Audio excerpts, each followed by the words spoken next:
បញ្ហាគ្រឿងញៀនកាលពីម្សិលមិញបញ្ហាគ្រឿងញៀនពីម្សិលមិញនៅពេលដែលសមត្ថកិច្ចគាត់ប្រមូលបានមានថ្នាំញៀនមានលុយដុល្លារវាមានលុយរៀលចា៎បាទដុល្លារមានជាង50,000ដុល្លារហើយនឹងលុយរៀលមានជាង10លានរៀលប៉ុន្តែឥឡូវបាទប៉ុន្តែឥឡូវនេះប្រិមិត្តដែលទស្សនាហងមាសគាត់ផ្ដល់ជាយោបល់អញ្ចេះគាត់ថាលោកទីលុយទាំងអស់ហ្នឹងមិនបាច់ចូលទៅរដ្ឋាភិបាលរបស់រដ្ឋទេចូលទៅនេះវិញទៅចូលទៅគុណធបុប្ផាវិញទៅចាគាត់ថាអញ្ចឹង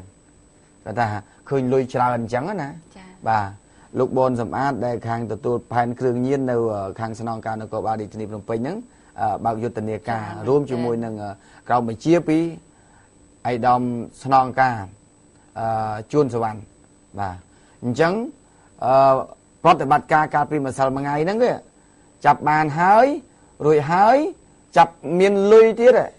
តែឥឡូវនេះដោយសារតែមហាជនបានផ្ញើសារមកថាលុយហ្នឹងគួរតែ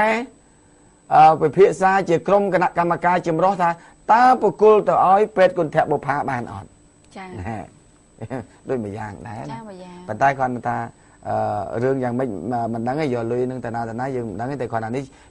ជាយោបល់របស់មហាជនគេសុំផ្ញើសារអញ្ចឹងណាមិនមែនថាអីគេខំធ្វើចងប់បានលុយប៉ុណ្ណេះហើយជាយកទៅដល់ណាមិនប្រគុណធបុប្ផាក៏កូនរបស់អ្នកស្រុកដែរក៏ធ្វើបុណ្យសម្រាប់កូនប្រជាពលរដ្ឋរបស់យើងទូទៅដែរណាគាត់និយាយវាមិនច្រើនសម្រាប់គុណធបុប្ផាប្រហែលទេប៉ុន្តែវារៃគ្នាបន្តិចបន្តួចទៅដូចខ្ញុំរាល់ទឹកអញ្ចឹងទៅទោះបី2លាន3លានរៀលក៏ខ្ញុំយកទៅបាទ1000 2000យកទៅហើយប្រជាពលរដ្ឋខ្លះគាត់ចង់ជួយដល់ខ្លួនឯងក៏យកទៅពឹងហងមាសថាតោះហងមាសទៅជាមួយគ្នាអញ្ចឹងទៅអញ្ចឹងគាត់នេះជាយោបល់របស់ប្រជាពលរដ្ឋជាសាររបស់ប្រជាពលរដ្ឋថាចុះបើសិនជាយកលុយដែលប្រមូលបានពីបទល្មើសអញ្ចឹងយកទៅដាក់នៅពេទ្យគុណធបុប្ផាយល់យ៉ាងម៉េចដែរថ្នាក់ដឹកនាំខាងលើបាទនេះជាយោបល់របស់គាត់មិនមែនថាត្រូវតែធ្វើទេណាចា៎